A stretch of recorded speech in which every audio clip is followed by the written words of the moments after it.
بسم اللہ الرحمن الرحیم۔ السلام علیکم۔ رات کا دوسرا پہر تھا، ہر طرف تاریکی کا سایہ تھا۔ ایسے میں ایک عظیم عالیشان محل کے اندر اپنی رہائش گاہ میں وقت کے سلطان اپنے بستر پر دراز کروٹیں بدل رہے تھے۔ وہ گہری نیند میں تھے، لیکن ان کے چہرے کی سلوٹیں اور پسینے سے بھیگا ہوا وجود ثابت کر رہا تھا کہ وہ کسی عجیب خواب کو دیکھ رہے تھے۔ سلطان خواب میں دیکھ رہے تھے کہ وہ ایک عظیم عالیشان محل کے اندر ایک خوابگاہ کے دروازے کے سامنے موجود ہیں۔ ایک خوابگاہ جس کا دروازہ ہلکا سا کھلا ہوا تھا اور اس میں سے روشنی کی کرنیں باہر نکل رہی تھی۔ سلطان ایک محصور کن سی کیفیت میں مبتلا ہو گئے۔ خوابگاہ کے پردے ہوا سے ہل رہے تھے اور جیسے ہی سلطان نے نیم بند دروازے کو دھکیلا، پورا کمرہ تیز روشنی سے بھر گیا۔ گویا یہ منظر دیکھنا آسان نہیں تھا، لیکن دل پر پتھر رکھ کر سلطان نے خوابگاہ کے اندر قدم رکھ دیا۔ خوابگاہ کے اندر مسیری پر ایک خوبصورت جوان سالہ شہزادی بیٹھی تھی، جس کے چہرے پر موت کے شکنجے صاف محسوس ہو رہے تھے۔ اس کے چہرے پر چھائی زردی اور کمزور وجود یہ ظاہر کرتا تھا کہ وہ چند دن کی مہمان ہے۔ سلطان نے اس لڑکی کو دیکھا تو یہ دیکھ کر حیران رہ گئے۔ لڑکی کا چہرہ آنسوؤں سے تر تھا۔ اس نے اپنی ویران نظریں اٹھا کر سلطان کی طرف دیکھا اور مدد کے لیے پکارا، اور یہی وہ لمحہ تھا جب سلطان اپنے خواب سے جاگ گئے۔ سلطان کی خوابگاہ میں مکمل خاموشی تھی اور رات پرسکون تھی۔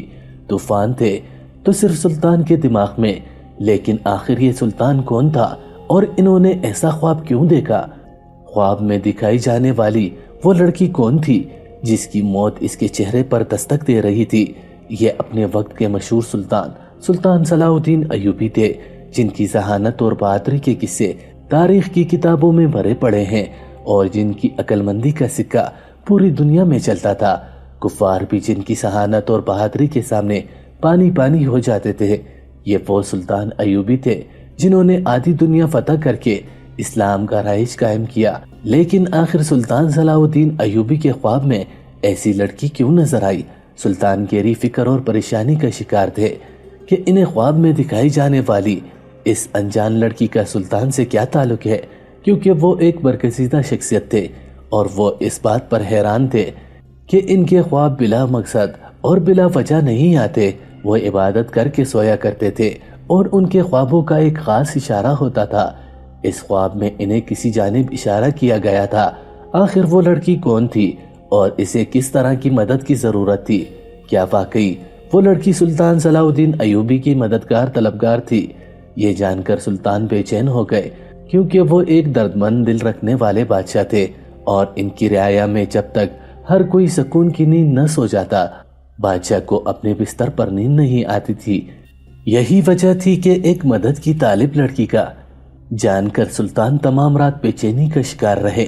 یہ بات سچ تھی کہ سلطان صلاح الدین ایوبی کو اپنی رعایا پر رحم کرنا پسند تھا، لیکن فطرتاً وہ ایک جنگجو انسان تھے جو پوری دنیا پر مسلمانوں کا راج دیکھنا چاہتے تھے۔ اگلی صبح کا قصہ ہے، جبکہ سلطان اپنے دربار میں موجود تھے، جب اسے اپنے ایک خاص مصاحب کے ذریعے ملک شام میں بغاوت کی اطلاع ملی۔ سلطان ایک اعلیٰ کردار کے حامل فوجی سپہ سالار بھی تھے۔ اس نے فوراً فوجوں کو حکم دیا کہ تیاری کرو، جنگ کا وقت آ گیا ہے۔ تمام ملک میں افراتفری سی پھیل گئی۔ جیسے ہی فوجیں تیار ہوئی، سلطان صلاح الدین ایوبی نے پوری تیاری کے ساتھ ملک شام پر حملہ کر دیا۔ سلطان صلاح الدین ایوبی کے حملہ کرنے کی حکمت عملی بہترین تھی۔ وہ ہمیشہ پانی کے ساتھ قیام کرتے تھے، جس کی وجہ سے ان کی فوجیں تر و تازہ رہتی تھی۔ ان کی بہترین حکمت عملی کی وجہ سے ذرا سے وقت میں انہوں نے ملک شام کو فتح کر لیا اور اسے بھی سلطنت ایوبیہ میں شامل کر لیا۔ اب اصولاً تو یہ ہونا چاہیے تھا کہ سلطان صلاح الدین ایوبی کو اطمینان میسر آ جاتا، لیکن شام ملک میں قیام کے دوران سلطان کو عجیب سی بے چینی نے آ گھیرا۔ ایک رات نیند میں سلطان صلاح الدین ایوبی کو پھر سے وہی خوبصورت اور جوان سالہ شہزادی نظر آئی، جو نیم جان اور نیم مرگ تھی۔ یوں لگتا تھا کہ بس موت کے قریب پہنچ ہی جاتی ہے۔ سلطان گھبرا کر جاگ گئے۔ وہ جانتے تھے کہ ان کے خواب بلا وجہ نہیں آتے تھے اور اس خواب کے پیچھے بھی کوئی نہ کوئی وجہ ضرور تھی۔ سلطان کو کرید لگ گئی کہ آخر وہ جوان سالہ شہزادی کون تھی اور خواب میں انہوں نے اس کو اس قدر بدحال صورت کیوں دیکھا تھا۔ سلطان نے ابھی اس کا ذکر کسی سے بھی نہیں کیا تھا کہ اسی دوران ایک شخص نے ان سے ملاقات کی خواہش ظاہر کی۔ سلطان نے اطلاع دینے والے سے پوچھا کہ کون سا شخص ہے جو ان سے ملنا چاہتا ہے۔ اطلاع دینے والے نے کہا کہ آنے والا شخص ملک اسکلان کا ایک باشندہ ہے جو شدید پریشانی کا شکار لگتا ہے۔ اس کا کہنا ہے کہ اسے ملک کے اسکلان کے بادشاہ نے آپ کی خدمت میں بھیجا ہے، وہ آپ سے مدد کا خواستگار ہے۔ سلطان صلاح الدین ایوبی نے جب یہ سنا کہ کوئی شخص ان کی مدد کا خواہاں ہے تو اپنی حفاظت کی پرواہ کیے بغیر انہوں نے اس شخص کو اپنے دربار خاص میں بلا بھیجا۔ جب یہ شخص اندر آیا تو سلطان صلاح الدین ایوبی نے اس سے پوچھا کہ کیا ماجرا ہے، تمہیں میری مدد کی ضرورت کیوں پیش آئی؟ اس شخص نے گلوگیر آواز میں کہا کہ حضور، مدد کی ضرورت مجھے نہیں بلکہ میرے بادشاہ کو ہے، وہ شدید پریشانی کا شکار ہے۔ ہم نے آپ کے متعلق سن رکھا ہے کہ آپ خدا داد ذہانت اور طاقت کے مالک ہیں، بڑے بڑے مسئلے آپ کے سامنے چٹکیوں میں حل ہو جاتے ہیں۔ آپ کی اس شخصیت اور ذات میں ایک ایسے ہی ہنرمندی پوشیدہ ہے جس کے ذریعے آپ کسی بھی مسئلے کو حل کر سکتے ہیں۔ سلطان صلاح الدین ایوبی نے جب یہ سنا تو ان کے چہرے پر فکر اور پریشانی کی گہری لہر پھیل گئی۔ وہ جان گئے کہ ملک اسکلان کا بادشاہ کسی شدید پریشانی کا شکار لگتا ہے۔ آنے والے شخص نے سلطان صلاح الدین ایوبی کو ملک اسکلان کے بادشاہ کا دعوت نامہ دیا، جس میں سلطان صلاح الدین ایوبی کو اپنی فوجوں سمیت ملک اسکلان میں رہائش کے لیے بلایا گیا تھا۔ بادشاہ نے یہ دعوت نامہ قبول کر لیا اور اپنی فوجوں کو ملک اسکلان کی طرف تیاری کرنے کا حکم دیا۔ چونکہ ملک شام تو پہلے ہی فتح ہو چکا تھا، سلطان نے اس کا انتظام و انصرام اپنے قابل بھروسہ بندوں کے حوالے کیا۔ خود ملک اسکلان کی طرف نکل پڑے۔ سلطان اپنے وزیر کے ہمراہ جیسے ہی ملک اسکلان کے بادشاہ کے محل میں پہنچا، بادشاہ اور اس کے وزراء خاص سلطان کے استقبال کے لیے موجود تھے۔ بادشاہ پریشان حال لگتا تھا۔ ملک اسکلان کے باشندوں نے اور بادشاہ نے سلطان صلاح الدین ایوبی کی خوب آہو بکت کی اور انہیں بہترین رہائش مہیا کی، لیکن سلطان صلاح الدین ایوبی کو محل میں ایک عجیب سی ہلچل محسوس ہو رہی تھی، ایسے جیسے کسی خاص چیز کی آہٹیں بادشاہ اور اس کے اہل خانہ کو بے چین کیے ہوئے ہیں۔ بادشاہ کا چہرہ مترم رہتا تھا، یوں جیسے وہ اندر ہی اندر گل رہا ہے اور روتا رہتا ہے۔ سلطان صلاح الدین ایوبی نے آخرکار اس مسئلے کا حل جاننا چاہا، لیکن اس سے پہلے کہ سلطان خود سے کوئی قدم اٹھاتے، بادشاہ نے اس سے بات کرنے کی ٹھان لی۔ ایک رات جب سلطان صلاح الدین ایوبی اپنی سوچوں میں گم اپنی رہائشگاہ میں موجود تھے، تب بادشاہ نے ان کے دروازے پر دستک دی۔ بادشاہت کے یہ اصول ہوتے ہیں کہ ایک بادشاہ خود چل کر کسی دوسرے بادشاہ کے کمرے تک نہیں جاتا۔ اس کام کے لیے انہوں نے وزیر اور خاص افراد منتخب کر رکھے ہوتے ہیں، لیکن جب سلطان نے دیکھا کہ بادشاہ خود چل کر ان کی رہائشگاہ تک آیا ہے تو سلطان سمجھ گئے کہ معاملہ گمبھیر ہے۔ آخرکار سلطان نے بادشاہ سے پوچھ ہی لیا کہ محل میں ہلچل کی کیا وجہ ہے، جس پر بادشاہ نے غمناک آواز میں سلطان صلاح الدین ایوبی کو بتایا کہ ان کی جوان سالہ شہزادی پچھلے 1 برس سے مسلسل بیمار ہے۔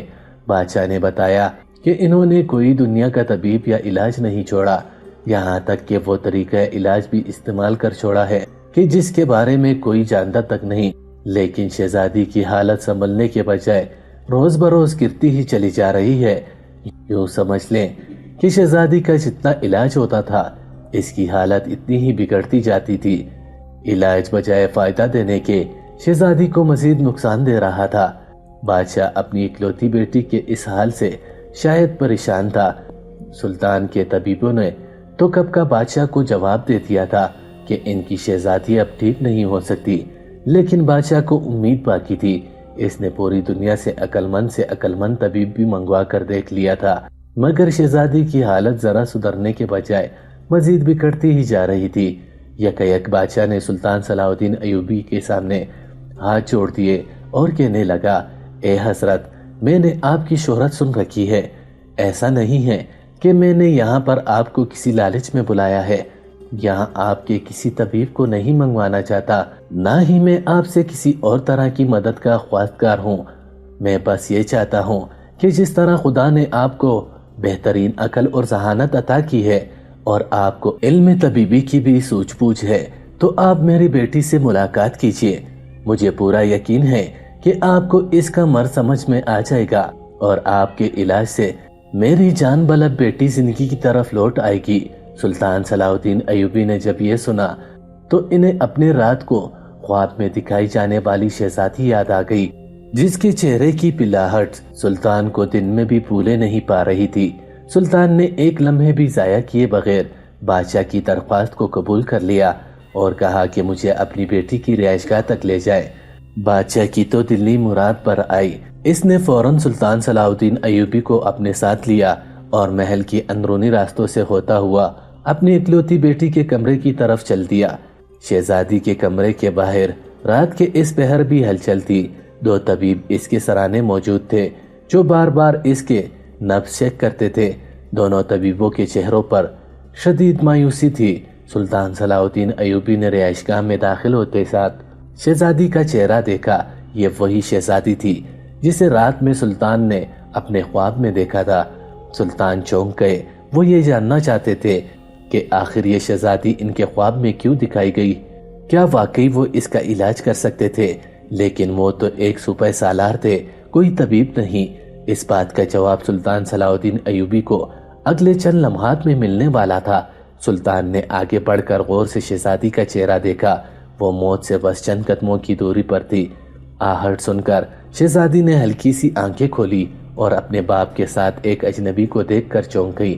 بادشاہ نے شہزادی کو اطمینان دلایا کہ یہ سلطان صلاح الدین ایوبی ہیں، جن کی شہرت سارے زمانے میں مشہور ہے اور وہ یہیں پر شہزادی کے علاج کے لیے آئے ہیں۔ بادشاہ خوش تھا کہ اب اس کی بیٹی موت کے منہ سے واپس آ جائے گی۔ اگر اللہ نے چاہا تو سلطان کے علاج سے وہ ٹھیک ہو جائے گی۔ سلطان نے طبیبوں سے چند سوالات کیے اور اندازہ کر لیا کہ طبیب شہزادی کے جس بیماری کا علاج کر رہے تھے، شہزادی کی اصل بیماری وہ نہیں کوئی اور تھی۔ سلطان ایک چاہدیدہ انسان تھے۔ انہوں نے بادشاہ سے کہا کہ وہ شہزادی سے اکیلے میں کوئی بات کرنا چاہتے ہیں۔ بادشاہ کو بھلا اس بات سے کیا اعتراض ہو سکتا تھا؟ اس نے طبیبوں کو کمرے سے رخصت کر دیا اور خود بھی شہزادی کو پیار بھری نظروں سے دیکھتا کمرے کے باہر جا کر کھڑا ہو گیا۔ اسے سلطان پر پورا بھروسہ تھا اور سلطان صلاح الدین ایوبی بھی اپنے دل کی بات مان کر شہزادی کے علاج کے لیے تیار ہو گئے تھے۔ سلطان شہزادی کے پاس بیٹھے اور اس کی نبض کو اپنے ہاتھ میں لے لیا۔ سلطان نے شہزادی کی ظاہری حالت کو دیکھتے ہی یہ جانچ لیا تھا کہ اس کے جسم کے کسی اعضاء میں کوئی مسئلہ نہیں سوائے اس کے دل کے۔ وہ کسی گہرے غم کی لپیٹ میں ہے، ایک ایسا غم جس نے شہزادی کے دل اور دماغ سے جینے کی امنگ کو ختم کر دیا ہے۔ وہ اندر ہی اندر کھل رہی ہے، یوں جیسے موت نے اسے زندگی سے زیادہ متاثر کرنا شروع کر دیا ہے۔ سلطان صلاح الدین ایوبی کو اس چیز نے حیران کر دیا کہ اس جمع عمری میں جبکہ اس شہزادی کا باپ ایک پوری سلطنت کا بادشاہ ہے، اس شہزادی کو ایسا کون سا روگ ہے کہ یہ زندہ رہنے کے بجائے مرنا چاہتی ہے اور اس کا دل جینے کی امنگوں کو بلا چکا ہے۔ سلطان نے شہزادی سے اس کے بچپن کے قصے دریافت کرنا شروع کیے۔ وہ شہزادی کو خود سے مانوس کرنا چاہتے تھے، گویا کہ شہزادی کچھ بولنے کے لائق تو نہیں تھی، لیکن سلطان کے چہرے کی نرمی دیکھ کر وہ سلطان کو اپنے اندر کی باتیں بتانے لگی۔ سلطان اس سے اس کی سہیلیوں، سکھیوں، رازدانوں اور والدین کے متعلق پوچھنے لگا۔ شہزادی ہر کسی کے بارے میں سرسری جواب دیتی رہی، جیسے اسے ان سب کے بارے میں بات کرنے میں کوئی دلچسپی نہیں تھی، لیکن یکایک شہزادی نے شادی اور شادی کے متعلق اپنے خیالات پر خاموشی اختیار کر لی۔ سلطان صلاح الدین ایوبی رحمۃ اللہ علیہ نے محسوس کیا کہ شہزادی کی نبض کی رفتار بڑھ گئی ہے۔ سلطان نے جب شہزادی کے چہرے کی طرف دیکھا تو وہاں اس سے ایک دلگیر تاثر نظر آیا۔ سلطان سمجھ گیا کہ شہزادی کے دل میں کوئی گہری بات پوشیدہ ہے جو اس کے اندر پھنس کی طرح چھپ رہی ہے۔ سلطان صلاح الدین ایوبی رحمۃ اللہ علیہ نے انتہائی ذہانت سے شہزادی سے کچھ سوالات کیے اور شہزادی نے اپنے دل کھول کر سلطان کے سامنے رکھ دیا۔ جو کچھ شہزادی نے سلطان کو بتایا اس نے سلطان کے ہاتھ مختل کر دیے۔ وہ سوچ بھی نہیں سکتا تھا کہ شکل سے ہمدرد دکھنے والا یہ بادشاہ اپنی ہی بیٹی کے ساتھ اتنا ظلم کیسے کر سکتا ہے، ایک ایسا ظلم جس نے اس کی پیاری اولاد کو بستر سے لگا دیا تھا۔ اور وہ جینے کی بجائے مر جانا زیادہ پسند کر رہی تھی۔ اکھڑتی سانسوں کے بیچ میں شہزادی نے جو کہانی سلطان کو سنائی وہ یہ تھی کہ کچھ عرصہ قبل جب یہ جوان سالہ اور خوبصورت شہزادی اپنی سہیلیوں کے ساتھ جنگل میں پھول چن رہی تھی، وہ اپنی سہیلیوں سے بچھڑ گئی، جنگل میں کہیں آگے نکل گئی۔ حالانکہ وہ ایک شہزادی تھی، لیکن شومئی قسمت کہ اس روز اس کی حفاظت کے لیے کوئی سپاہی اس تک نہ پہنچ سکا اور شہزادی جنگل میں راستہ پٹک گئی۔ جب رات کے اندھیرے پھیلنے لگے تو شہزادی کو اپنے گھر کی یاد ستائی اور یہ فکر بھی کہ کہیں جنگل میں پھرنے والا کوئی آزاد جانور اس کا شکار نہ کر لے۔ اگرچہ شہزادی کو تیر کمان چلانے کا ہنر آتا تھا، مگر رات کے پھیلتے سائے اور تنہائی کا خوف اسے گھنے اور گہرے جنگل میں شہزادی کو رونے پر مجبور کر گیا۔ وہ روتی جاتی تھی اور چلتی جاتی تھی کہ شاید جنگل سے باہر نکلنے کا راستہ اسے مل جائے، لیکن راستہ تو نہ ملا۔ اچانک شہزادی کو پاس کی جھاڑیوں میں ایک سرسراہٹ سنائی دی۔ شہزادی نے فوراً اپنا تیر کمان سنبھالا۔ پرندوں کی تیزی سے اڑنے کی آوازوں نے شہزادی کو یہ باور کروا دیا تھا کہ جھاڑیوں میں کوئی بہت بڑا جانور چھپا اس کا شکار کرنے والا ہے۔ خوف نے شہزادی کے تن بدن میں سنسناہٹ پیدا کر دی اور اس نے آؤ دیکھا نہ تاؤ جھاڑی میں کسی کی موجودگی کے پرواہ کیے بغیر تیر چلا دیا۔ تیر کے چلتے ہی شہزادی کو ایک تیز چیخ سنائی تھی۔ یہ چیخ ایک انسان کی تھی۔ شہزادی کا خوف قدرے دور ہو گیا۔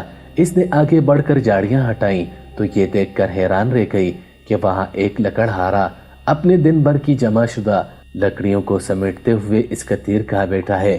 شہزادی کا تیر اس کی ران میں لگا تھا۔ صدے شکر کہ تیر مہلک ثابت نہیں ہوا، لیکن شہزادی دیکھ کر حیران رہ گئی کہ اس جوان لڑکے کو اس طرح جھاڑیوں میں چھپ کر بیٹھنے کی کیا ضرورت تھی۔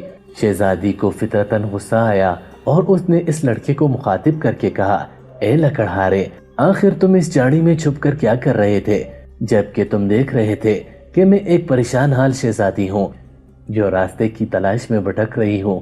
لکڑہارا درد سے کرا رہا تھا۔ جب اس نے شہزادی کی یہ باز پرس سنی تو بجائے خوف زدہ ہونے کے اس نے سینہ تان کر شہزادی کو دیکھا اور جواب دیا، شہزادی صاحبہ، جتنا یہ جنگل آپ کا ہے اتنا ہی یہ ہمارا بھی ہے۔ ہم محنت کش لوگ یہاں سے اپنا رزق چن کر لے جاتے ہیں اور آپ امیر لوگ یہاں صرف سیر و تفریح کے لیے آتے ہیں۔ میں یہاں جھاڑی میں چھپ کر آپ کو اس لیے دیکھ رہا تھا کیونکہ آپ کی خوبصورتی نے مجھے اتنی جرت نہ کرنے دی تھی کہ میں آگے بڑھ کر آپ سے کوئی سوال کرتا۔ میں محل کا راستہ تو جانتا ہوں اور اس جنگل سے نکلنے کا راستہ بھی، لیکن میں آپ کے حسن کے داؤ پیچ سے نکلنا بھول گیا۔ شہزادی نے جب یہ سنا اس کی ایک دھڑکن الگ لے پر چلنے لگی۔ لکڑہارا خوبصورت اور جوان سال تھا۔ شہزادی نے اب تک صرف شہزادوں، بادشاہوں اور شاہی لوگوں کے ساتھ ہی زندگی بسر کی تھی۔ وہ ایک عام آدمی کے ساتھ پہلی دفعہ مل رہی تھی۔ اس نے حیرت سے لکڑہارے کے معمولی کپڑوں کو دیکھا اور اس کے پاس بڑی لکڑیوں کی گٹھڑی کو اسے یقین نہیں آ رہا تھا کہ آخر لوگ اس طرح بھی کیسے گزارا کر سکتے ہیں۔ شہزادی کو افسوس ہوا کہ اس نے ناحق ایک غریب لڑکے کو تیر مار کر زخمی کر دیا۔ شہزادی نے آگے بڑھ کر لکڑہارے کی ران سے تیر کھینچ کر باہر نکالا۔ خون کا ایک فوارہ چھوٹا اور لکڑہارا درد سے کرا اٹھا۔ شہزادی نے اپنے لباس کا ایک ٹکڑا لکڑہارے کی ران پر کس کر باندھ دیا تاکہ اس کا خون رک جائے۔ کچھ دیر بعد جب لکڑہارا چلنے کے لائق ہوا تو شہزادی نے اس سے معذرت کی کہ اسے دیکھے بغیر تیر نہیں چلانا چاہیے تھا، مگر لکڑہارا تو پہلے ہی اس کے حسن سے گائل ہو چکا تھا۔ تیر نے اس کا کیا بگاڑ لینا تھا۔ اس نے شہزادی کی معذرت قبول کر لی اور لڑکھڑاتے قدموں سے شہزادی کو لے کر جنگل کے باہر کی طرف چلنے لگا۔ شہزادی اور لکڑہارے کی اس ملاقات نے دونوں کے دل میں ایک دوسرے کے لیے محبت پیدا کر دی۔ جب شہزادی اپنے محل میں پہنچی تو اسے اپنے محل کی اونچی دیواروں سے وحشت ہونے لگی۔ اسے بس یاد تھا تو جنگل کا وہ ہرا بھرا سما جہاں اس نے ایک غریب لکڑہارے کو اپنے دل دے دیا تھا۔ دوسری طرف لکڑہارے کی حالت بھی غیر تھی۔ وہ بھی شہزادی کے حسن سے بے حد متاثر تھا اور اس کا دل بھی ایک الگ دھن پر تڑک رہا تھا، مگر دونوں کی سماجی فیصلے اس قدر شدید تھے کہ وہ دونوں ہی جانتے تھے کہ وہ کبھی ایک نہیں ہو سکتے۔ شہزادی اور لکڑہارے کی اس محبت کو پنپتے زیادہ دیر نہیں لگی۔ شہزادی روز لکڑہارے سے ملنے جنگل جانے لگی اور لکڑہارا بھی اس سے ملنے کے لیے بہانے کرنے لگا، لیکن کہتے ہیں کہ عشق اور مشق چھپایا نہیں چھپتا، بلکہ اسی طرح شہزادی اور غریب لکڑہارے کی محبت کی اس داستان کو سپاہیوں نے بانپ لیا۔ اور ایک روز جب شہزادی جنگل سے واپس پہنچی تو اس نے اپنے باپ کو راہداری میں بے چینی سے ٹہلتے ہوئے پایا۔ بادشاہ کے چہرے کی سنجیدگی نے شہزادی کو اشارہ دے دیا کہ اس کا باپ اس کی پوشیدہ محبت کے بارے میں جان چکا ہے۔ شہزادی اس دن کے لیے پہلے سے ہی تیار تھی۔ شہزادی نے جب اپنے باپ کے چہرے پر گہری سنجیدگی دیکھی تو خود کو تیار کر لیا کہ وہ اپنے باپ کو کسی طرح لکڑہارے سے شادی کرنے کے لیے راضی کرے گی۔ بادشاہ نے شہزادی سے پوچھا کہ وہ روز جنگل میں آخر کیا کرنے جاتی ہے۔ شہزادی نے بات کو گول مول کرنے کے بجائے اپنے باپ کو سیدھا سیدھا جواب دیا کہ وہ جنگل میں ایک لکڑہارے سے ملنے جاتی ہے اور وہ اس سے شادی کرنے کی خواہش مند ہے۔ نہ صرف شہزادی بلکہ لکڑہارا بھی شہزادی کی محبت میں گرفتار ہے اور وہ بھی شہزادی سے شادی کر کے اپنا گھر بسانا چاہتا ہے۔ جب بادشاہ نے یہ سنا کہ اس کی خوب رو بیٹی جو اس پوری سلطنت کی ملکہ بننے والی ہے، اس نے شادی کرنے کے لیے ایک غریب لکڑہارے کو چنا ہے، اور نہ صرف چنا ہے بلکہ اس سے روزانہ ملاقات کرنے بھی چاہتی ہے، تو وہ غصے سے آگ بگولا ہو گیا۔ اس نے اپنی بیٹی کو ایک نظر دیکھا جس کے چہرے پر محبت کی سرخی بکھری ہوئی تھی۔ اس کے اندر ایک باپ کی محبت تو جاگی، لیکن جلد ہی ایک سلطنت کا حاکم اس کے دماغ پر حاوی ہو گیا۔ وہ سوچ میں پڑ گیا کہ اگر اس کی بیٹی نے ایک غریب لکڑہارے سے شادی کر لی تو کیا عزت رہ جائے گی؟ آخر کیا وہ غریب لکڑہارا اس کی خوبصورت بیٹی کے لائق بھی ہے؟ ان سوچوں نے بادشاہ کے اندر کے پیار بھرے جذبات کو ختم کر دیا، اور باقی رہ گئے تو صرف پریشانی اور نفرت انگیز جذبات، وہ بھی اس غریب لکڑہارے کے متعلق۔ بادشاہ نے اپنی بیٹی سے پوچھا کہ کیا واقعی وہ اس مال و دولت اور سلطنت کی قربانی دے کر ایک غریب لکڑہارے کے ساتھ زندگی گزار سکتی ہے؟ جس پر شہزادی نے جواب دیا کہ ہاں، اسے اس مال و دولت اور متاع سے کوئی غرض نہیں، وہ صرف اپنے دل کی بات سننا چاہتی ہے۔ ہاں، لیکن وہ اپنے باپ سے بے حد محبت بھی کرتی ہے اور بادشاہ کی مرضی کے بغیر کوئی قدم نہیں اٹھانا چاہتی۔ شہزادی باپ اور لکڑہارے کی محبت میں پس رہی تھی۔ وہ دونوں کی محبت حاصل کرنا چاہتی تھی، لیکن اس دولت اور سلطنت میں کوئی دلچسپی نہیں تھی۔ بادشاہ نے جب یہ سنا تو اس نے اپنی بیٹی کو وہاں سے رخصت کر دیا اور خود اپنے دربار خاص میں بیٹھ کر سنجیدگی سے غور کرنے لگا کہ آخر اس مسئلے سے وہ کیسے جان چھڑائے۔ وہ اپنی بیٹی سے بھی کسی قیمت پر بدظن نہیں ہونا چاہتا تھا، اور نہ ہی وہ شہزادی کی شادی ایک لکڑہارے سے کر سکتا تھا۔ انہیں سوچوں میں گم بادشاہ نے وزیر کو بلا بھیجا۔ بادشاہ نے وزیر سے رائے طلب کی کہ آخر وہ اس گمبھیر مسئلے سے کیسے نکلے۔ وزیر کے دل میں شہزادی کے لیے باپ کی شفقت نہیں تھی، بلکہ وہ صرف ایک خادم ہونے کی حیثیت سے بادشاہ کی بھلائی کی بات کر سکتا تھا۔ جو کہ اس نے بادشاہ کو مشورہ دیا کہ شہزادی کو اطلاع دیے بغیر لکڑہارے کو غائب کر دیا جائے۔ جب بہت عرصے تک شہزادی کو لکڑہارا نہیں نظر آئے گا تو وہ یہ سمجھے گی کہ اس نے اسے دھوکہ دے دیا اور یہ سلطنت چھوڑ کر کہیں چلا گیا۔ اس طرح سے شہزادی کے دل میں اپنے باپ کے خلاف بھی نفرت پیدا نہیں ہوگی، وہ لکڑہارے کو بھی رفتہ رفتہ بلا دے گی۔ جب بادشاہ نے یہ سنا تو اس نے اس بات کو رد کر دیا اور یہ کہا کہ وہ لکڑہارے کو اس ملک سے ضرور نکالے گا، لیکن وہ اپنی بیٹی سے جھوٹ نہیں بولے گا۔ وہ اسے سچ سچ بتائے گا کہ وہ لکڑہارے سے اس کی شادی نہیں کر سکتا، اسی لیے وہ اس لکڑہارے کو اس ملک سے نکال رہا ہے۔ بادشاہ کو بھروسہ تھا کہ اس کی بیٹی اس سے بے حد محبت کرتی ہے اور وہ ایک لکڑہارے کے مقابلے میں کبھی بھی اپنے باپ کے دل کو نہیں توڑے گی۔ وزیر جہاں دید اور عقل مند تھا، لیکن یہ بات بھی جانتا تھا کہ بادشاہ اپنی ضد کا پکا ہے۔ اس نے جو فیصلہ کر لیا وہ وہی کرے گا۔ چنانچہ وزیر نے حامی بھر لی اور یہی کہا، بادشاہ سلامت، آپ شہزادی کو اطلاع دے دیجئے، ہم لوگ لکڑہارے کو ملک سے غائب کر دیتے ہیں۔ شہزادی بادشاہ کی اس بات سے بے خبر اپنے کمرے میں گہری نیند سو رہی تھی، حالانکہ وہ یہ بات جانتی تھی کہ اس کا باپ اتنی آسانی سے اس کی شادی لکڑہارے سے نہیں ہونے دے گا۔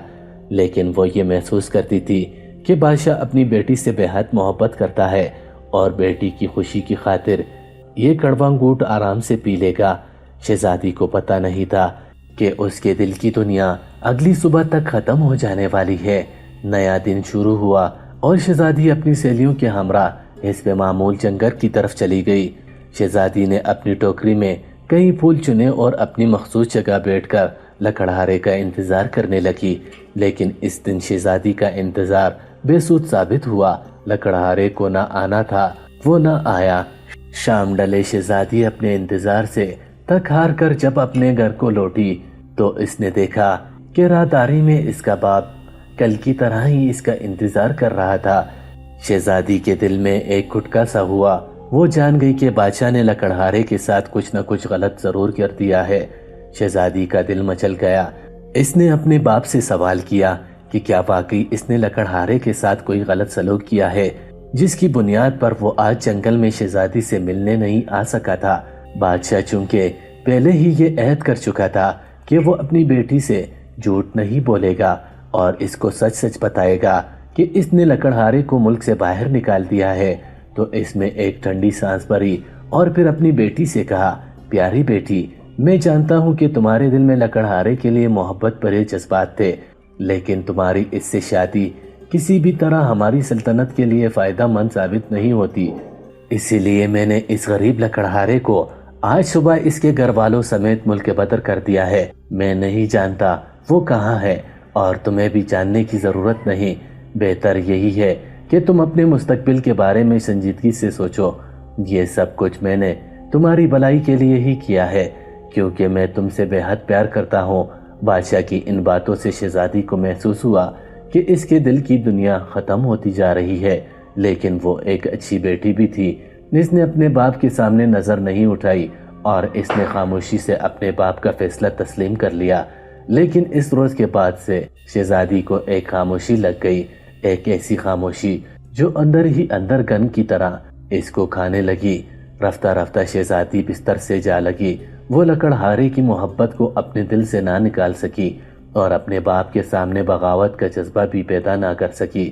ان دونوں کی محبت میں شہزادی کو اندر سے ختم کر دیا اور وہ جوان سالی میں ہی بستر سے لگ کر موت کا انتظار کرنے لگی۔ شہزادی نے جب اپنی یہ داستان مکمل کر لی تو سلطان صلاح الدین ایوبی نے شہزادی کا چہرہ دیکھا۔ وہ آنسوں سے تر تھا۔ اگرچہ سلطان صلاح الدین ایک شرعی اصولوں پر کاربند انسان تھے، لیکن اس کے باوجود وہ بادشاہ کے اس عمل پر سخت ناراض تھا۔ وہ جانتا تھا کہ بادشاہ نے یہ سب کچھ اپنی سلطنت اور اپنی عزت بچانے کے لیے کیا ہے۔ حالانکہ اگر وہ یہ سب کچھ اللہ کی رضا کے لیے کرتا تو سلطان کو اس کے عمل پر کوئی افسوس نہ ہوتا، لیکن شہزادی چونکہ اپنی محبت کے ہاتھوں مجبور تھی تو وہ بھی اس وقت صرف اور صرف لکڑہارے کو ہی پانا چاہتی تھی۔ سلطان صلاح الدین ایوبی نے جب یہ ساری داستان سنی تو اسے شہزادی کا اصل مرض سمجھ میں آ گیا اور یہ بھی کہ شہزادی کا علاج کس طرح سے ممکن ہے۔ اس نے خاموشی سے شہزادی کی رہائشگاہ کو چھوڑ دیا اور واپس اپنی رہائشگاہ میں چلا گیا۔ اگلی صبح جب بادشاہ نے سلطان صلاح الدین ایوبی سے دریافت کیا کہ اس نے شہزادی سے کیا بات کی تو سلطان نے عقل مندی سے کام لیتے ہوئے بادشاہ سے کہا کہ وہ شہزادی کا مرض جان گیا ہے اور یہ بھی کہ شہزادی کا علاج کس طرح سے ممکن ہے۔ سلطان صلاح الدین ایوبی نے بادشاہ سے کہا کہ شہزادی ایک سنگین مرض میں مبتلا ہے جس کا علاج کسی طبیب یا حکیم کے پاس نہیں، بلکہ پرانی کہاوتوں کے مطابق شہزادی کا علاج ایک ایسے لکڑہارے کی مدد سے کیا جا سکتا ہے جو عرصہ دراز ہوا اپنا ملک چھوڑ دربدری کی زندگی بسر کر رہا ہو۔ بادشاہ نے جب یہ سنا تو سر پٹا کر رہ گیا اور اس کے ذہن میں فوراً اسی لکڑہارے کا خیال آیا کہ کہیں وہی لکڑہارا تو شہزادی کی بیماری کی وجہ نہیں، اور کیا واقعی لکڑہارے کی واپسی سے اس کی دل عزیز بیٹی صحت مند ہو سکتی ہے۔ بادشاہ اس وقت سوائے اپنی بیٹی کی زندگی کے اور کسی چیز کی تمنا نہیں کر رہا تھا، اس لیے اس نے فوراً سلطان کو یہ درخواست کی کہ جس طرح سے بھی چاہے ممکن ہو لکڑہارے کو بلا کر شہزادی کا علاج کروایا جائے۔ سلطان صلاح الدین ایوبی اور بادشاہ کے حکم کے تحت وزراء اور بادشاہ کی خاص آدمی اس لکڑہارے کو ڈھونڈنے کے لیے نکل کھڑے ہوئے۔ کئی روز کے جدوجہد اور تلاش بسیہ کے باوجود جب لکڑہارے کا کچھ پتہ نہ چلا تو بادشاہ کی امیدیں جواب دینے لگی۔ دوسری طرف شہزادی کی حالت بھی دن بدن مزید بگڑتی جا رہی تھی اور اب اس کے ٹھیک ہونے کی کوئی اثرات نظر نہیں آتے تھے۔ اس صورتحال میں سلطان صلاح الدین ایوبی نے اپنی ذہانت سے ایک اور فیصلہ کیا اور انہوں نے سوچا کہ وہ خود جا کر لکڑہارے کی تلاش کر کے اسے لے کر آئیں گے۔ لکڑہارے کا ایک بار شہزادی سے ملنا بے حد ضروری تھا تاکہ شہزادی کے بیمار دل کو سکون آ جاتا۔ سلطان صلاح الدین ایوبی اپنی نیک دلی کے بطور پہچانے جاتے تھے، اسی لیے انہوں نے اس کام کو انجام دینے کی ٹھانی اور بہت سے افراد کو اپنے ساتھ لے کر جنگلوں میں لکڑہارے کی تلاش میں نکل گئے۔ کئی روز کی تلاش بس یار کے باوجود جب سلطان صلاح الدین ایوبی کو لکڑہارے کا کچھ پتہ نہ چلا تو ان کا دل کھٹک گیا اور انہوں نے ایک جنگل میں قیام کیا۔ اس راستے سلطان نے خوب دیر تک اس بارے میں سوچا اور اپنی حکمت عملی تبدیل کی۔ سلطان نے اس رات دیر تک قیام کیا اور اللہ تعالیٰ سے دعا کی کہ اگر اللہ نے خواب میں اس لڑکی کا چہرہ سلطان کو دکھایا تھا تو اس کی مدد کا کوئی سبب بھی بنا دے گا۔ اس دعا کا کرنا تھا کہ سلطان کو ایسا لگا جیسے انہیں ان کی کئی سوالوں کے جواب مل گئے۔ اگلی صبح سلطان اپنے لاؤ لشکر کے ساتھ ایک ایسی جگہ جا پہنچا جہاں جنگل کے بیچوں بیچ ایک پرانی سی جھونپڑی تھی۔ سلطان نے جھونپڑی کا پردہ اٹھانے سے پہلے زوردار آواز سے اجازت طلب کی تو ایک بوڑھی سی عورت اندر سے باہر نکلی۔ اس نے سلطان سے پوچھا کہ کیا ماجرا ہے اور وہ جھونپڑی والوں سے کیا چاہتا ہے۔ سلطان نے اپنا تعارف کروایا اور یہ بھی کہ وہ ایک لکڑہارے کی پیچھا کرتے ہوئے اس جنگل تک پہنچا ہے اور اس کی اطلاعات کے مطابق وہ لکڑہارا اپنے ملک بدر ہونے کے بعد اس جنگل میں آ کر قیام پذیر ہوا تھا۔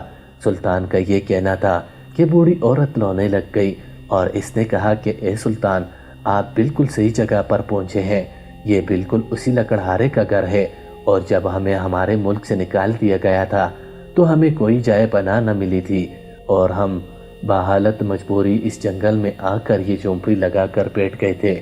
بوڑھی عورت کی آواز میں ایسا کھرپ تھا کہ سلطان صلاح الدین ایوبی سن کر دنگ رہ گیا۔ سلطان نے اس عورت سے دریافت کیا کہ یہاں آ کر بسنے کے بعد آپ لوگوں پر کیا گزری اور وہ غریب لکڑہارا کہاں ہے جس نے شہزادی سے محبت کے جرم کی سزا کے طور جلا وطنی بھگتی تھی۔ بوڑھی عورت نے بھیگی آنکھوں سے سلطان کو جھونپڑی کے اندر کی طرف اشارہ کیا، جس کا مطلب تھا کہ وہ سلطان کو اندر جھکنے کا کہہ رہی تھی۔ سلطان نے جھونپڑی کا خستہ حال پردہ اٹھایا اور اندر داخل ہوا۔ اندر کا منظر سلطان کی حواس پر بجلی بن کر گرا۔ اندر ایک پرانی سی چارپائی پر ایک لڑکا ہڈیوں کا ڈھانچہ بنا لیٹا تھا، یوں لگتا تھا جیسے موت سے بس کچھ ہی دنوں کی دوری پر تھا۔ اس لڑکے کو دیکھتے ہی سلطان نے پہچان لیا کہ یہ وہی لکڑہارا تھا جسے شہزادی سے محبت کی سزا ملی تھی اور وہ اس طرح یہاں جھونپڑی میں پڑا اپنی زندگی کی آخری دن گزار رہا تھا، وہ بھی جوانی کے اس عالم میں۔ سلطان نے ہمدردی سے اس لڑکے سے دریافت کیا کہ آخر کس چیز نے اسے ان حالوں تک پہنچایا، جس پر اس لڑکے کی آنکھوں میں آنسو آ گئے، لیکن اس نے شہزادی یا شہزادی کے باپ بادشاہ کے متعلق کوئی برا لفظ پہ اپنی زبان سے نہ نکالا۔ سلطان نے جب یہ دیکھا تو وہ اس لڑکے اور اس کی والدہ کو اپنے ساتھ شہزادی کے گھر یعنی بادشاہ کے محل میں لے کر جائے گا۔ سلطان صلاح الدین ایوبی جو اپنی امن پسندی اور انصاف کے بدولت مشہور تھے، اسے کسی صورت یہ منظور نہیں تھا کہ یہ بے گناہ لڑکا اس طرح یہاں موت کے منہ میں چلا جائے۔ چنانچہ بادشاہ نے اس عورت اور اس کے بدحال بیٹے کو اپنے ساتھ لیے اور ملک اسکلان کی جانب روانہ ہو گیا۔ جب یہ لوگ ملک اسکلان پہنچے اور بادشاہ کو اس کی اطلاع ملی کہ سلطان صلاح الدین ایوبی اس غریب لکڑہارے کو لے کر واپس لوٹ آیا ہے تو بادشاہ کی خوشی دینی تھی۔ وہ یہ جانتا تھا کہ اس لکڑہارے کو دیکھتے ہی اس کی شہزادی بھی ٹھیک ہو جائے گی، لیکن وہ یہ نہیں جانتا تھا کہ اس کے کیے گئے ظلم نے لکڑہارے کا کیا حال کیا ہے۔ اور جب اس نے لکڑہارے کا برا حال دیکھا تو سلطان صلاح الدین ایوبی نے اس سے کہا کہ اے بادشاہ، یہ تیری زیادتی کے سبب ہوا ہے، تجھے کوئی حق نہیں پہنچتا کہ تو ایک بے گناہ کو صرف اس لیے اس ملک سے وطن بدر کرتا کہ وہ تیری بیٹی سے محبت کرنے لگا تھا۔ بادشاہ کو اپنی غلطی کا احساس تھا، لیکن کیونکہ اندر سے وہ بھی ایک درد مند دل رکھتا تھا، لیکن اب کیا ہو سکتا تھا۔ لکڑہارا موت کے منہ میں جانے کے لیے قریب تھا، اور دوسری طرف شہزادی کی بھی صحت کی بحالی کی کوئی اطلاعات نہیں تھی۔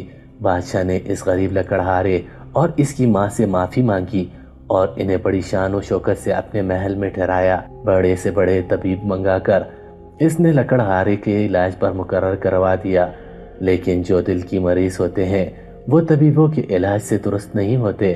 جب شہزادی کو اطلاع ملی کہ اس کی محبت میں مارا مارا پھرنے والا غریب لکڑہارا موت کو گلے لگانے کے قریب ہے، تو یکلخت اس میں اتنی ہمت پیدا ہو گئی کہ وہ اپنے بستر سے اٹھ کر کھڑی ہوئی۔ وہ اس کے مرنے سے پہلے اسے آخری بار دیکھ لینا چاہتی تھی۔ بادشاہ نے جب اس چیز کو محسوس کیا کہ اس کی بیٹی لکڑہارے سے ملنا چاہتی ہے، تو اس بار اس نے اپنی بیٹی کو منع نہیں کیا اور خود اپنی شہزادی کو اس غریب لکڑہارے سے ملنے کی اجازت دی۔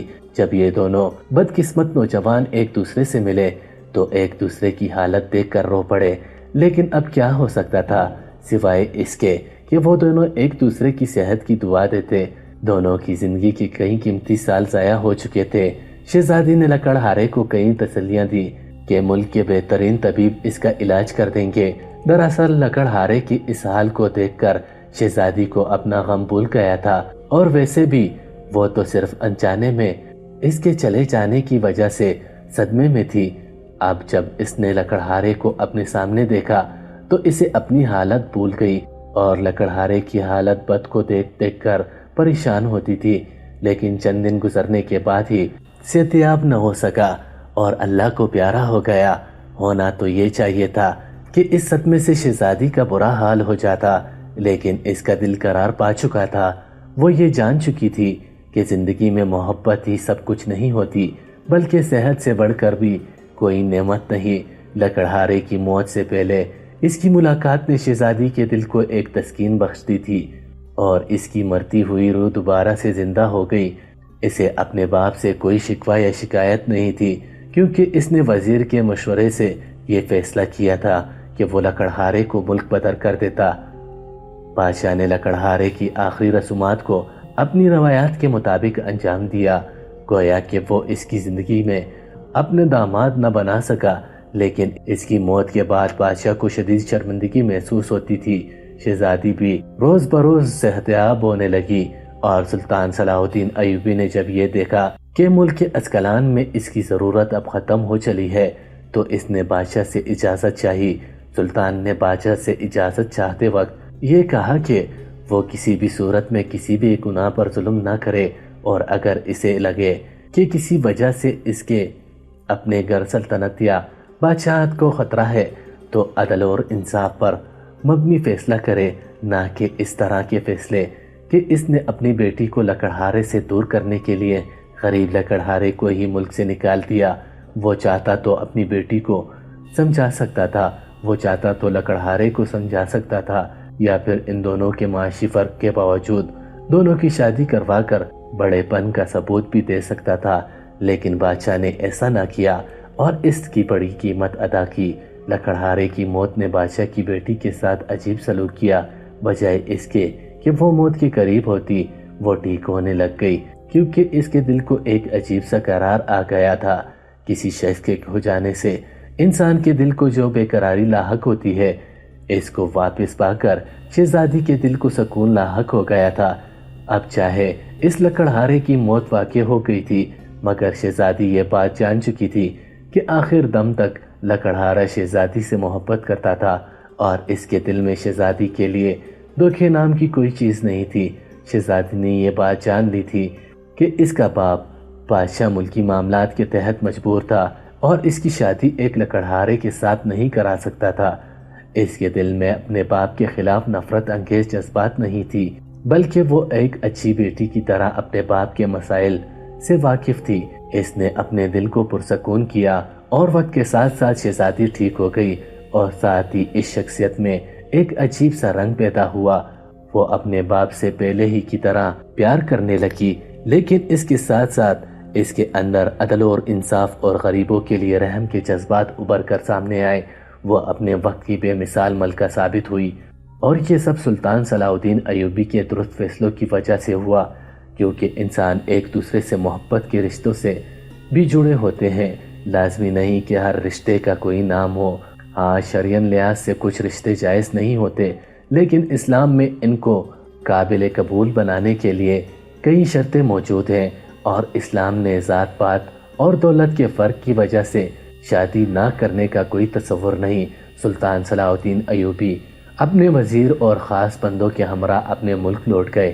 اس کے بعد انہوں نے کئی شاندار فتوحات کی، جس میں قسطنطنیہ کو فتح کرنے کا قصہ دنیا بھر میں مشہور ہے۔ یہ وہی قسطنطنیہ ہے جہاں آج ظلم اور بربریت کی عجیب داستان رقم ہے، اور ہمیں ایک ایسی سلطان صلاح الدین ایوبی کی ضرورت ہے جو نہ صرف ایک عام آدمی کے گھر رات کو جا کر اس کے روتے بچوں کے لیے کھانے کا بندوبست کرے۔ دوستو، مزید اچھی ویڈیوز کے لیے ہمارے چینل ڈیلی جمیل سیریز کو ضرور سبسکرائب کر لیجئے گا، تاکہ آئندہ آنے والی تمام معلوماتی ویڈیوز آپ کو بر وقت ملتی رہے۔ وما علینا الا البلاغ المبین۔ موت واقع ہو گئی تھی، مگر شہزادی یہ بات جان چکی تھی کہ آخر دم تک لکڑہارا شہزادی سے محبت کرتا تھا، اور اس کے دل میں شہزادی کے لیے دھوکے نام کی کوئی چیز نہیں تھی۔ شہزادی نے یہ بات جان لی تھی کہ اس کا باپ بادشاہ ملکی معاملات کے تحت مجبور تھا، اور اس کی شادی ایک لکڑہارے کے ساتھ نہیں کرا سکتا تھا۔ اس کے دل میں اپنے باپ کے خلاف نفرت انگیز جذبات نہیں تھی، بلکہ وہ ایک اچھی بیٹی کی طرح اپنے باپ کے مسائل سے واقف تھی۔